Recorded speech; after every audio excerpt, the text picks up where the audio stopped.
الحمد للہ وکفا وسلام علی عباده الذین اصطفى اما بعد فاعوذ باللہ من الشیطان الرجیم بسم اللہ الرحمن الرحیم ولا تقولوا لمن يقتل في سبيل الله اموات بل احیاء ولكن لا تشعرون صدق اللہ العظیم۔ اللہ تعالیٰ قرآن کریم کے اندر ارشاد فرما رہے ہیں وَلَا تَقُولُوا لِمَن يُقْتَلُ فِي سَبِيلِ اللَّهِ اموات، جو اللہ کے راستے میں قتل کر دیا جائے اس کو مردہ مت کہو، بل احیاء، فرمایا کہ وہ زندہ ہے، تمہیں شعور نہیں ہے۔ ایک حدیث کے اندر آتا ہے کہ اللہ تعالیٰ کل قیامت کے دن شہید سے پوچھیں گے کہ بتا تو کیا چاہتا ہے، تو شہید بڑی ایک عجیب فرمائش کرے گا۔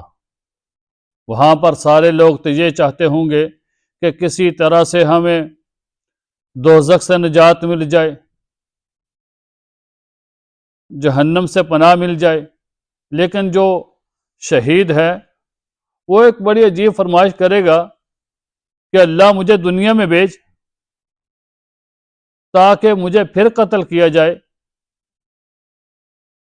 فرمایا کہ شہید 3 بار یہ الفاظ کہے گا، ثم اقتل ثم احیا، کہ اللہ مجھے قتل کیا جائے پھر زندہ کیا جائے، قتل کیا جائے پھر زندہ کیا جائے۔ پوچھا جائے گا کہ وہ کیوں؟ فرمایا کہ جو شہید ہونے کے اندر مزہ ہے وہ جنت کے اندر بھی نہیں ہے۔ تو شہید کا اتنا رتبہ ہے۔ فرمایا حضرت ابن عمر رضی اللہ تعالی عنہ فرماتے ہیں کہ شہید کا خون کا قطرہ زمین پر گرنے سے پہلے ہی اس کے سارے گناہ معاف ہو جاتے ہیں سوائے ایک کے، اور وہ کیا ہے؟ فرمایا کہ جو قرض ہے وہ معاف نہیں ہوگا، حقوق العباد معاف نہیں ہوں گے، باقی جتنے بھی گناہ ہیں وہ سارے گناہ معاف کر دیے جائیں گے۔ ایک دفعہ حضور نبی کریم صلی اللہ علیہ وسلم نے پوچھا صحابہ کرام سے کہ بتاؤ شہید کس کو مانتے ہو؟ صحابہ کرام رضی اللہ تعالی عنہ نے عرض کیا یا رسول اللہ صلی اللہ علیہ وسلم، ہم تو شہید اس کو مانتے ہیں جو اللہ کی راہ میں لڑتا ہوا قتل کر دیا جائے، جو اللہ کی راہ میں لڑ کر قتل ہو جائے وہ شہید ہے۔ حضور نبی کریم صلی اللہ علیہ وسلم نے ارشاد فرمایا پھر تو میری امت میں شہید بہت کم ہوں گے۔ تو صحابہ نے عرض کیا یا رسول اللہ صلی اللہ علیہ وسلم، پھر آپ ہی بتائیں کہ شہید کون لوگ ہیں؟ حضور نبی کریم صلی اللہ علیہ وسلم نے ارشاد فرمایا جو آدمی اللہ کی راہ میں لڑتا ہوا قتل کر دیا جائے وہ تو شہید ہے ہی، لیکن وہ بندہ بھی شہید ہے جو اپنے گھر کی، اپنے مال و دولت کی حفاظت کرتے ہوئے قتل ہو گیا، وہ بھی شہید ہے۔ فرمایا کہ جو آدمی اپنے بیوی بچوں کی حفاظت کرتے ہوئے قتل ہو گیا وہ بھی شہید ہے۔ جو بندہ پانی میں نہا رہا تھا ڈوب کر مر جاتا ہے یا کسی دیوار کے نیچے آ کر مر جاتا ہے، فرمایا وہ بھی شہید ہے۔ جو بندہ طاعون کی بیماری سے یا ہیضہ کی بیماری سے مر جاتا ہے، فرمایا کہ وہ بندہ بھی شہید ہے۔ تو اللہ نے دیکھیں کتنا مقام دیا شہید کو، فرمایا کہ اس کے سارے گناہ معاف کر دیے جاتے ہیں سوائے ایک قرض کے۔ آج ہم قرض کو کتنا معمولی سمجھتے ہیں کہ ہم لوگوں سے قرض لیتے ہیں پھر واپس کرنے کا نام نہیں لیتے۔ حضور نبی کریم صلی اللہ علیہ وسلم کے سامنے ایک جنازہ لایا گیا تو حضور نبی کریم صلی اللہ علیہ وسلم نے پوچھا کیا اس کے ذمے کوئی قرضہ ہے؟ صحابہ نے عرض کیا یا رسول اللہ صلی اللہ علیہ وسلم قرضہ ہے۔ آپ نے فرمایا اس نے کوئی مال چھوڑا ہے جس سے اس کا قرض ادا کر دیا جائے؟ صحابہ نے عرض کیا یا رسول اللہ صلی اللہ علیہ وسلم مال چھوڑا ہے، اس سے اس کا قرضہ ادا ہو جائے گا۔ حضور نبی کریم صلی اللہ علیہ وسلم نے جنازہ پڑھایا، پھر ایک جنازہ لایا گیا، پھر پوچھا کہ اس کے ذمے کوئی قرضہ ہے؟ فرمایا یا رسول اللہ قرضہ ہے۔ فرمایا کہ اس نے کوئی مال چھوڑا ہے؟ تو صحابہ نے عرض کیا یا رسول اللہ صلی اللہ علیہ وسلم اس نے مال تو نہیں چھوڑا کہ جس سے اس کا قرض ادا کر دیا جائے۔ تو حضور نبی کریم صلی اللہ علیہ وسلم نے فرمایا پھر تم اس کی نماز جنازہ پڑھ لو، میں تو اس کی جنازہ نہیں پڑھتا۔ دیکھیں کتنی بڑی تاکید کی بات ہے ان لوگوں کے لیے جو قرض لیتے ہیں پھر واپس نہیں کرتے، کہ اللہ کے پیارے حبیب صلی اللہ علیہ وسلم جو اس امت کی سفارش کریں گے، فرمایا کہ وہ شہید کا اس آدمی کا جنازہ پڑھنے کے لیے تیار اس لیے نہیں ہے کہ اس نے لوگوں سے قرض لیا تھا اور قرض واپس نہیں کیا۔ تو ہمیں چاہیے کہ جس سے بھی قرضہ لیں، جس سے جتنے پیسے لیں یا جو بھی کوئی چیز لیں، جس دن کے لیے لیں، جس دن کا وعدہ کریں، جس تاریخ کا وعدہ کریں، اس تاریخ کو، اس دن کو اس کا قرضہ واپس ادا کریں۔ قرضہ واپس نہ کرنے کی صورت میں فرمایا حضور نبی کریم صلی اللہ علیہ وسلم فرماتے ہیں کہ میں اس کا جنازہ نہیں پڑھاتا۔ ایک دفعہ فجر کی نماز پڑھ کے حضور نبی کریم صلی اللہ علیہ وسلم بیٹھے ہوئے تھے، تو حضور نبی کریم صلی اللہ علیہ وسلم پوچھا صحابہ سے، فلاں حذیل قبیلے کا کوئی آدمی ہے؟ تو ایک صحابی اٹھے، فرمایا یا رسول اللہ صلی اللہ علیہ وسلم میں اس قبیلے کا ہوں۔ حضور نبی کریم صلی اللہ علیہ وسلم نے فرمایا تمہارے ایک آدمی کو، تمہارے ایک بھائی کو اللہ نے جنت کے دروازے کے اوپر روک لیا ہے۔ پوچھا گیا یا رسول اللہ صلی اللہ علیہ وسلم وہ کیوں؟ فرمایا اس لیے کہ اس کے ذمہ قرضہ تھا۔ تو ہمیں سوچنا چاہیے کہ ہم جو لوگ قرض لیتے ہیں، لوگوں کو قرض پھر واپس نہیں کرتے۔ حضرت عائشہ رضی اللہ تعالیٰ عنہا فرماتی ہیں کہ جو آدمی قرض لیتا ہے اس نیت سے کہ میں اس کو جلدی واپس کروں گا تو پھر اللہ تعالیٰ اس کی مدد کرتے ہیں۔ حضرت عائشہ رضی اللہ تعالیٰ عنہا قرض لیتی اور لے کر صدقہ کر دیا کرتی۔ صحابہ نے ایک دن عرض کیا اما عائشہ رضی اللہ تعالیٰ عنہا سے کہ آپ کو ڈر نہیں لگتا آپ قرضہ لیتی ہیں؟ فرمایا کہ میں تو قرض اس لیے لیتی ہوں کہ اللہ کی مدد شامل حال ہو، کہ میں قرض لیتی ہوں پھر میری نیت یہ ہوتی ہے کہ میں اس کو جلدی واپس کروں گی، تو اس لیے میں لے کر واپس صدقہ کرتی ہوں اور پھر قرضہ جو ہے جلدی واپس بھی کر دیتی ہوں۔ تو قرض ہم جب لیں کسی سے، جو وعدہ کرے تو اس کو وعدے کی پابندی کریں۔ آج ہم کرتے کیا ہیں کہ وعدے کی پابندی نہیں کرتے، اور پھر ایک دوسرا ظلم یہ لوگ ہم کرتے ہیں کہ اگر کسی سے ہم نے قرض لینا ہوتا ہے تو بعض اوقات ہم اس کے گھر میں صبح و شام چکر لگاتے رہتے ہیں، تو پھر جا کر اس کے گھر سے زبردستی کچھ چیزیں اٹھا لیتے ہیں یا اس سے کوئی ہم اس کے مال کھا لیتے ہیں۔ فرمایا کہ جو اس طرح کا کوئی آدمی مال کھائے گا وہ اس کے لیے جائز نہیں ہوگا بلکہ اس کے لیے سود ہوگا۔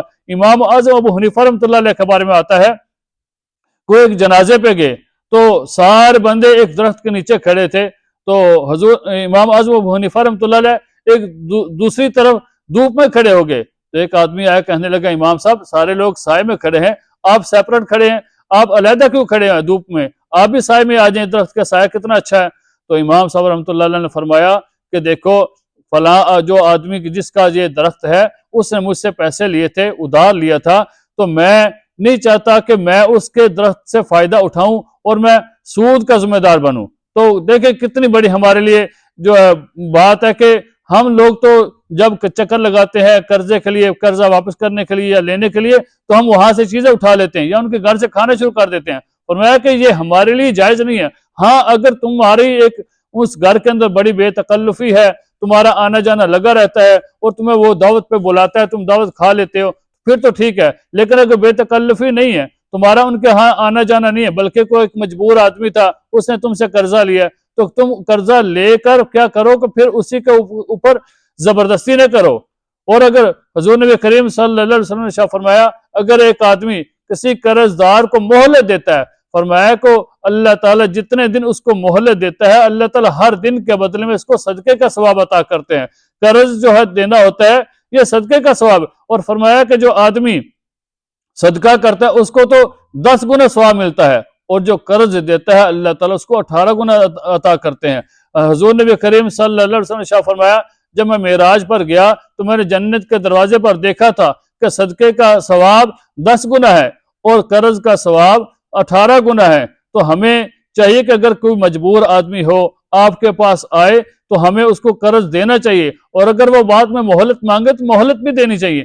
لیکن ایک آدمی ایسا ہے کہ وہ قرض لے لیتا ہے واپس نہیں کرتا، اس کے بارے میں حضرت عائشہ رضی اللہ تعالیٰ عنہا نے فرمایا کل قیامت کے دن ایسا آدمی چور بن کر اللہ کے سامنے پیش ہوگا، اور جو آدمی قرض اس لیے لیتا ہے کہ میں قرض واپس نہیں کروں گا، تو فرمایا کہ اس آدمی سے اللہ قرض واپس کرنے کی توفیق ہی چھین لیتے ہیں۔ اور ایک آدمی قرض لیتا ہے لیکن نیت یہ کرتا ہے کہ میں جلدی واپس کر دوں گا، تو اللہ تعالیٰ اس کے ساتھ اس اللہ کی مدد شامل حال ہوتی ہے، اللہ اس کی مدد کرتے ہیں اور وہ قرض ادا بھی کر لیتا ہے۔ تو ہمیں چاہیے کہ ان چیزوں کا خیال رکھنا چاہیے، جو ہمیں کوشش کرنی چاہیے کہ جو کسی سے قرض لیں اس کو ہم لکھ لیا کریں، تاکہ ہمیں پتہ ہو خدا نخواستہ اگر زندگی موت کا پتہ نہیں ہوتا کہ موت کس وقت آ جائے اور ہمیں عرضوں میں قرضہ ہو اور ہم دنیا سے چلے جائیں اور کسی کو معلوم بھی نہ ہو۔ اسی طرح کا ایک واقعہ، حضرت ایک محدث تھے، ساری زندگی حدیث پڑھتے پڑھاتے گزر گئی، تو ایک جب